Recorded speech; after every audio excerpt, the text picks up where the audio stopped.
Bonjour, ceci est une présentation rapide du programme que nous offrons aux élèves de 6e. Et ce programme a pour objet de les alerter au fait qu'avec des images, on peut manipuler des esprits. Alors, on passe, là je vais passer avec vous rapidement le spectre de ce que l'on présente, mais cette intervention dure 1 heure et on travaille sur 3 axes.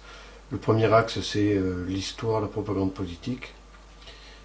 Le deuxième axe, c'est la dictature de la minceur. On explique aux élèves de 6e comment sont réalisés les modèles que l'on présente dans les médias et qui ensuite vont nous pousser à consommer tout et n'importe quoi, et surtout n'importe quoi.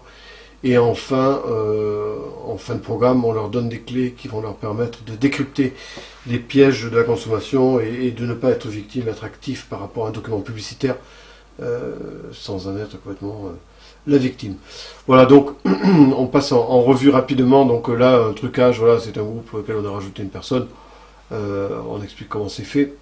Ensuite, on montre rapidement de la simulation architecturale, de la restauration d'images. Ici, on a un trucage sur la base du fond vert. Donc, on explique aux enfants comment c'est fait. Hein. Voilà, ensuite une campagne électorale, bon, on a amélioré la photo pour la rendre un petit peu plus confortable à regarder, on a éclairci les visages et on a mis un ciel un peu plus bleu, voilà, on donne une impression de bonne humeur générale. Bon, ensuite on passe l'histoire, donc elle est l'empereur Auguste, on explique, on travaille sur cette statue, on la passe en revue, on explique un petit peu quelle était la volonté du sculpteur et du puissant hein, à travers cette statue.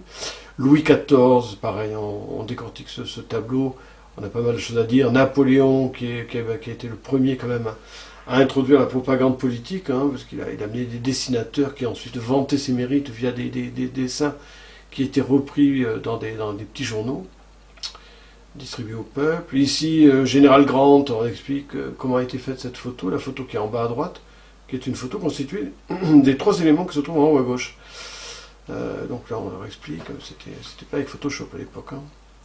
Ici, Lénine, qui faisait un discours et il trouvait qu'il n'y avait pas assez de monde sur la photo, donc voilà, la photo est devenue celle-ci, hein, avec une foule multipliée par 10. Alors, pareil, on explique Staline, hein, qui a réécrit l'histoire en faisant disparaître et en déchirant, en faisant disparaître les livres dans lesquels il y avait ses anciens opposants. Mussolini ici, cette photo ne lui plaisait pas parce qu'on tenait son cheval. On ne tient pas le cheval de Mussolini, voilà. La photo qui est passée dans la presse, c'est celle-ci. Hein. Berlusconi également, qui s'est bien servi des médias, enfin bon. Ensuite, bon, là, voilà, on explique, on cite personne, hein, on ne donne pas les noms, on n'est pas là pour faire de la politique. Obama, donc, face à une plateforme qui fuit, et on explique comment le journal The Economist est arrivé à faire cette couverture, la couverture de gauche, qui est la couverture définitive, à partir de la photo du centre. Et on explique aux enfants le changement de la signification de l'image, uniquement parce qu'elle a été recadrée. On passe à la consommation avec les mentions légales, hein, les photos non contractuelles, on décortique, on explique. Ici, un prospectus avec mise en exergue un téléviseur le plus grand, qui est également moins cher. Et si on fait attention aux détails, eh bien, on s'aperçoit que c'est le moins cher, mais c'est pas le plus grand. Donc, et on explique aux enfants comment ne pas se faire piéger. Voilà. Alors, c'est toujours pareil, suggestion de présentation. Et le nounours, voilà, mais dans la vraie vie, le nounours c'est moins beau. Alors on arrive, on termine notre programme par... Ah, ça c'est extraordinaire, ça c'est le dentifrice qui blanchit les dents, mais également le sucre. Vraiment c'est une fausse pub. Et on termine en demandant aux enfants ce qu'ils comprennent en voyant cette photo. Et au bout d'un moment, il y a quand même le mot anorexie qui sort. Et on aborde de façon très succincte ce sujet, mais en fait c'est la résultante de ce que l'on a vu en amont. Donc voilà, on va voir maintenant une petite vidéo, et en fait on leur montre ce visage, on leur dit voilà, voyez bien ce visage, maintenant on va vous montrer cette personne, 1 minute 30 avant, ce n'est pas elle, c'est elle. Voilà. Elles ont du mal à le croire. Et donc on leur laisse voir la vidéo avec les modifications. Bon, au début avec juste du maquillage et coiffure. Et ensuite, c'est Photoshop qui va modifier la jeune femme. Et le travail qu'il fait sous le cou. Et là, on va agrandir les yeux. Voilà, l'un après l'autre. La transformation est terminée, l'affiche est posée.